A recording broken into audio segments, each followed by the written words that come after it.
మన ప్రతి అవసరానికి డబ్బు కావాలి. డబ్బు అనేది లేకపోతే ఏది ఉండదు. రూపాయిని ఎలా సంపాదించాలని ఆలోచిస్తాం. మరి ఆ రూపాయి ఎలా పుట్టింది? ఆ పేరు ఎలా వచ్చింది?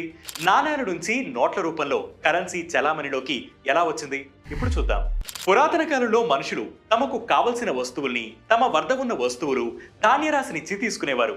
అంటే వస్తు మార్పిడి పద్ధతి ఉండేది. తిండి గింజలు, మట్టి వస్తువులు, నత్తగుల్లలు, కోకో బీన్స్, వెండి పలకలు ఇచ్చి ఇతర వస్తువులని తీసుకునేవారు. నెమ్మదిగా వ్యాపారాలు మొదలయ్యాయి.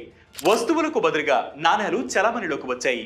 క్రీస్తు పూర్వం 600 నుంచే నాణేల తయారీ మొదలైంది. ఢిల్లీని 1540 నుంచి 1545 వరకు పాలించిన షేర్షా సూరి ప్రవేశపెట్టిన వెండి నాణేలను రూపాయి పేరుతో రిలీజ్ చేశారు. సంస్కృతంలో రూప్యకం అంటే వెండి నాణెమని అర్థం. రూపాయి పేరు అలా వచ్చింది.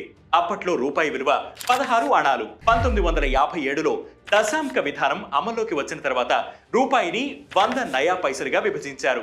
మొదటిసారిగా కాగితం నోట్లను బ్యాంక్ ఆఫ్ హిందుస్థాన్ 1770 నుంచి 1832 సంవత్సరాల్లో the general bank of Bengal and Bihar, Bengal bank 1884 నుంచి 1891లో ముద్రించారు. నోట్ల ముద్రణ మొదలైన తొలినాళ్లలో ఒకవైపు మాత్రమే ముద్రించేవారు. కొన్నాళ్ల తర్వాత నోటుకు 2 వైపులా కూడా ముద్రించడం మొదలైంది. 1861లో బ్యాంకుకు బదులుగా ప్రభుత్వమే కరెన్సీని విడుదల చేయడం స్టార్ట్ చేసింది. బ్రిటిష్ ఇండియా విక్టోరియా రాణి చిత్రంతో రిలీజ్ చేసిన నోటు విలువ 10 రూపాయలు ఉండేది. స్వాతంత్ర్యం తర్వాత 1949లో భారత ప్రభుత్వం మొట్టమొదటి రూపాయి నోటుని మహాత్మా గాంధీ చిత్రంతో ముద్రించి రిలీజ్ చేసింది. కానీ భారత్లో నోట్ల ముద్రణ 1928లోనే నాసిక్లో ప్రారంభమైంది. ప్రస్తుతం కర్ణాటకలోని మైసూర్, పశ్చిమ బెంగాల్లోని సల్బోనీల్లోనూ కరెన్సీ నోట్ల ముద్రణా కేంద్రాలున్నాయి. అలాగే నాణేలను ముద్రించే టంకశాలలు ముంబై, కోల్కతా, హైదరాబాద్, నోయిడాల్లో ఉన్నాయి.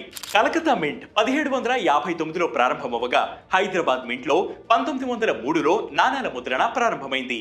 ఇంట్రెస్టింగ్ గా ఉంది కదా? ఇలాంటి ఇంట్రెస్టింగ్ వీడియోస్ ఎప్పటికప్పుడు తెలుసుకునేందుకు వెంటనే వేటి న్యూస్ యాప్ ని డౌన్లోడ్ చేసుకోండి. వేటి న్యూస్ తెలుగు యూట్యూబ్ ఛానల్ ని సబ్స్క్రైబ్ చేయండి.